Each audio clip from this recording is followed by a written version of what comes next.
For the last 5 days, I've been daily driving this, the Cupra Formentor VZ3 ABT Performance Pack. And there's one number in particular that is either going to shock you to the core, or you will join me in agreeing with my opinion that this right here is a half-price Lamborghini Urus. So considering this is a limited edition car, there are only 160 ever coming to the UK, I was a little bit disappointed in the visuals. When it turned up, I was confused. I thought Cupra had sent me a standard VZ3.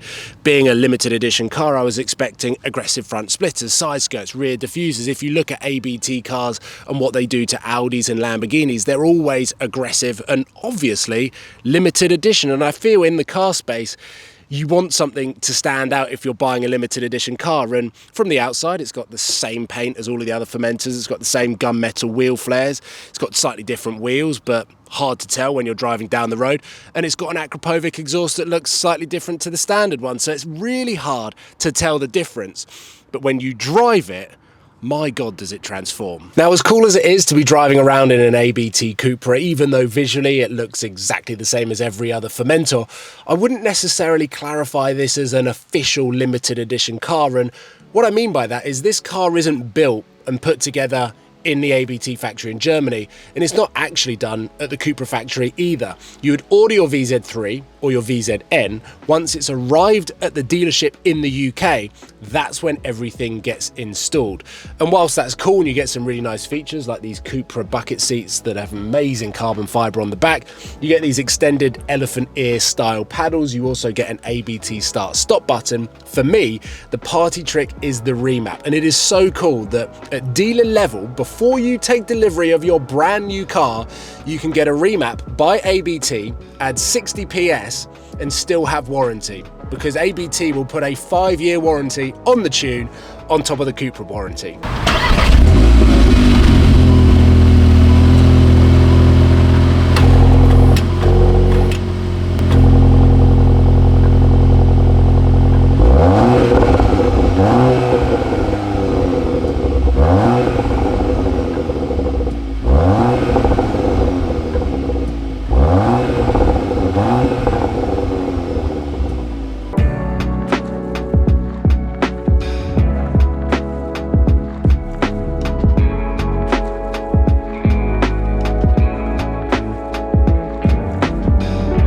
You're gonna have to bear with me a little bit. I'm under the weather, and in 2 days time I need to get rid of this cold because I'm heading out to test drive some of Cupra's latest cars in Barcelona. So getting to grips with this and why I love this car so much, even though it hasn't sounded like it at the beginning of the video, is with all of these electric cars coming to the market, Cupra have stayed true to their performance and luxury and added an extra flavour, an extra spice to the Formentor, which is such a successful car of theirs. And I remember driving the VZ3 up to Scotland in the matte blue / petrol coloured paint job, and it was such a great car. The engine is great.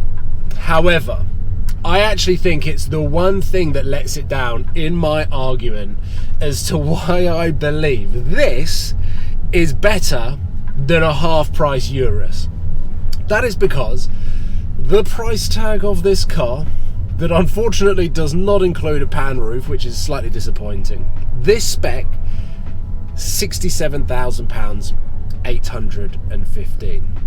And why I believe this is a great purchase when you consider the price and the success of the Lamborghini Urus, and yes, that is the car that I'm going to be comparing this to, is because this has 370 PS and it does 0 to 62 in 4.6 seconds. With the Urus SE coming out, the hybrid Urus, at 800 CV, this at 370 PS isn't that far off 50% of the performance. And then you get an uncompromised stiff suspension setup in this car with an Akrapovic exhaust that pops and bangs.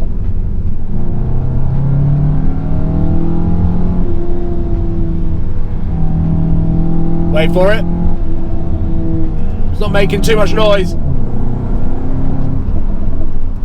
not too sure whether my GoPro is going to be picking that up.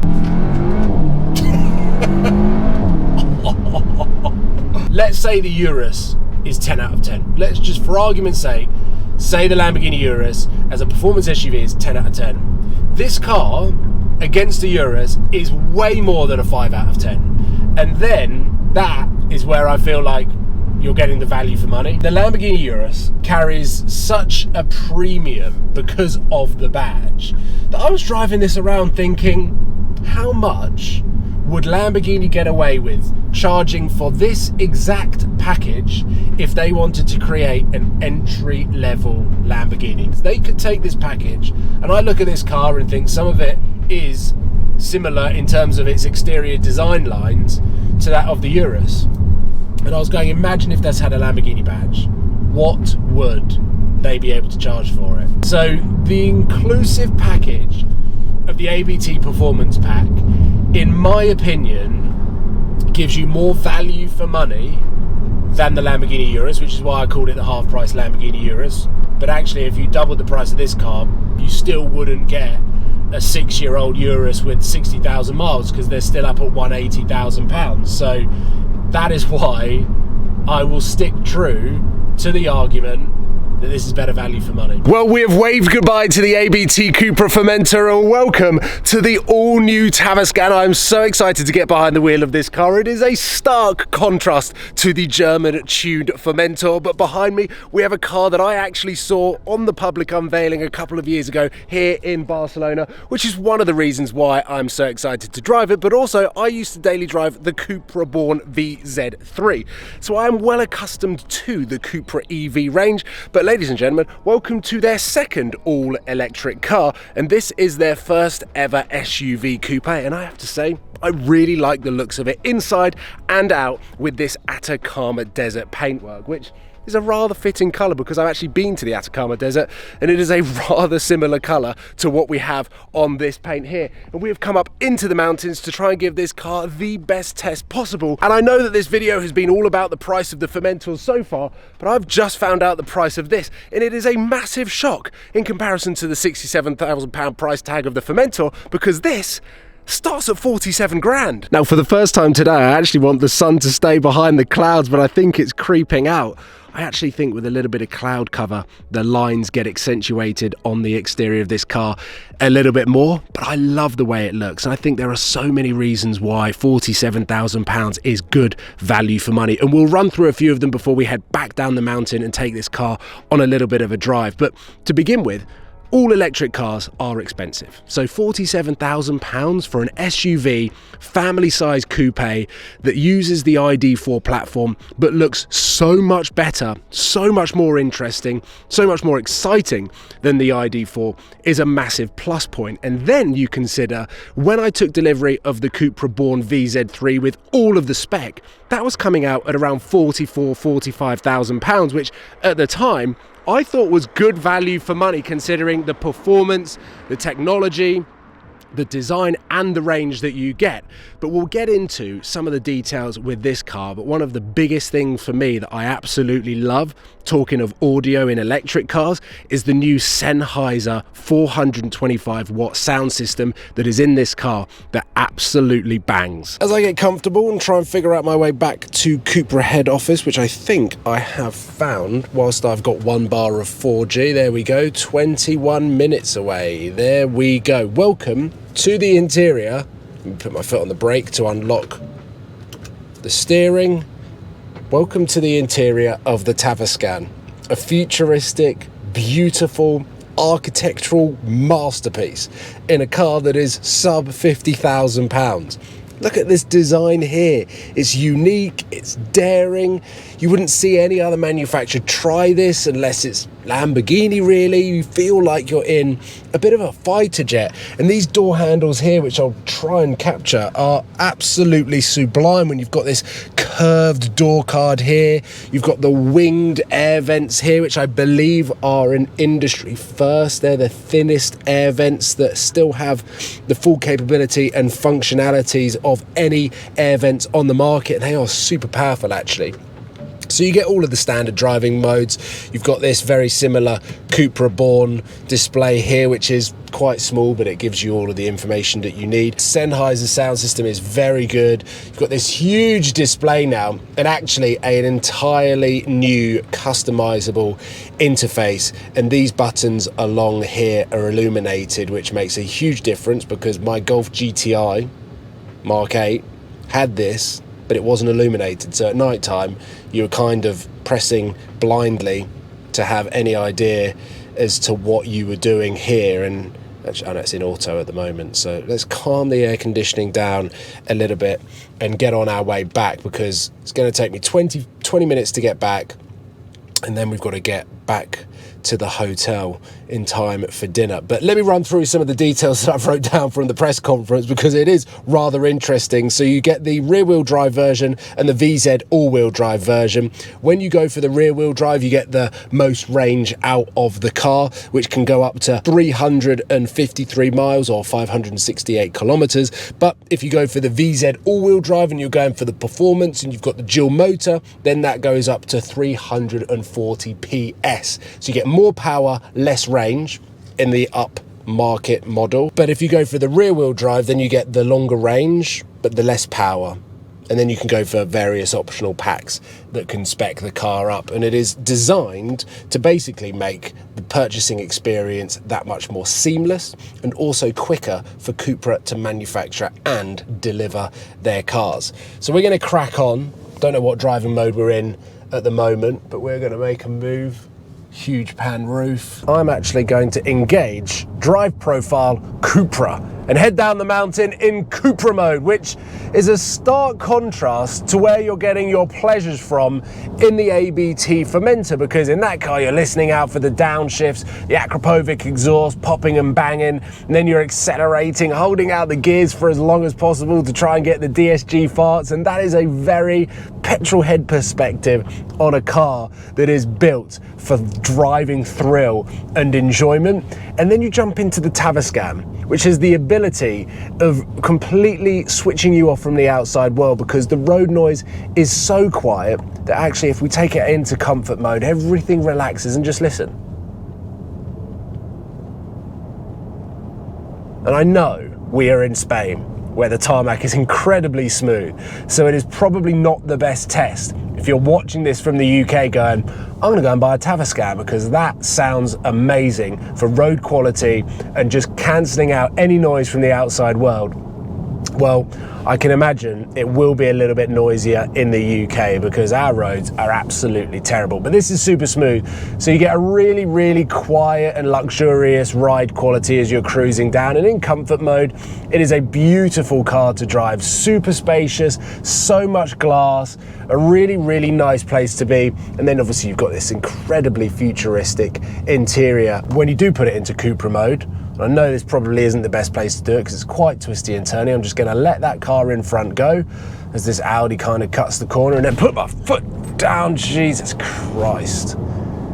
340 PS on the top level VZ all-wheel drive. If you want to go for the rear-wheel drive, the entry level, it's all about range rather than performance, which there are going to be markets for both and reasons to buy both. In fact, this car in front is driving so slow, I'm going to back off again. I'm actually going to use the paddles to get the recuperation level up to 100. The most confusing thing about this car is the paddles, because it's very clever to bring in this customizable setting where you can choose how much battery regen you get to put back into the battery on the car, which then adds to the range. But weirdly, to increase the regen, it's the left paddle, which in my automotive brain, the left paddle is all about going down because it's downshifting. The right paddle is to go up. So you're increasing on a normal combustion engine, you're increasing the gears, and then you're using the left paddle to go down. But in the Cupra, left is to go up, which makes a weird amount of sense. But anyway, let's put it back into 0 recuperation level. Makes your tummy go funny. It is an aggressive acceleration, and then you have to get on the brakes yourself, which Cupra have talked about actually bringing a lot more brake feel into this car, but it still feels like the brake pedal travels quite a lot before you start to get any sort of movement in the car slowing down. But then you can use the left paddle to bring the car back and use the recuperation of the engine. Why do I keep saying engine? Then when you want to get on it, you just let off, the car brakes a little bit for itself, and then you can apply the brake to assist the recuperation level. And then I'm caught back up with the car in front that is going insanely slow. So not much more I can do actually whilst I'm driving on this road. I was hoping for 17 minutes of automotive driving perfection, because this car actually deserves it, and we are getting ruined by a car in front. The weather is perfect. It was torrential rain when we turned up. I've waited pretty much all day to come out, and I've driven up this road, which was very, very enjoyable, and now I'm coming back down into the town, and there's a car in front that's ruining everything for me. But I'm going to do one more acceleration. It's instant. Whilst for the majority of the time that I was on the mountain, I thoroughly enjoyed driving the Tavascan until I was stuck behind the slow driver whilst trying to film a piece to camera, which meant that I turned my GoPro off in somewhat of a rage. One thing that I had failed to realise is we were approaching the afternoon rush hour. It's very easy to forget where you are when you're driving and cruising through the mountain roads, but the moment I got onto the motorway heading into the Barcelona city centre, I realised that traffic was bad. And guess what? Our hotel was smack bang in the middle, so my time with the Tavascan was incredibly limited. We were only in Barcelona for 24 hours, and unfortunately not long enough to give a true representation and experience of the Tavascan, other than the fact I think it's one of the coolest looking EVs that you can get on the market, and for sub 50 grand I think it is a great package. I can't wait to experience it some more. And I also love driving the ABT Formentor, so I feel all Cupra'd out at the moment. I'm very excited to get some new experiences behind the wheel of the Tavascan, maybe in the UK, maybe back over in Spain in a couple of months or so. But I'm a massive fan of the Cupra brand. I've been with them since driving the Ateca on a long-term basis since 2018, so I've seen the brand evolve, I've seen the brand grow, and I'm very excited to see where it's going to go in the future. And all of the things that Cupra are associated to outside of the cars too brings them back to being such a cool, quirky brand that are challenging what is the norm within the automotive world. And they're part of music festivals, the Barcelona Football Club, all sorts of sports and music events around Europe, and it's very exciting to hear that at some point in this decade they are going to try and crack the United States.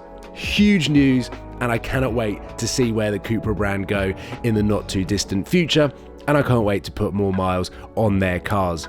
So with that being said, ladies and gentlemen, thank you very much for watching this insight and rather interesting video into the two price points of the ABT Formentor, which is expensive unless you compare it to a Lamborghini Urus, and then the Tavascan, which I feel like is an absolute bargain. So I'll see you soon, guys. Take care. Goodbye.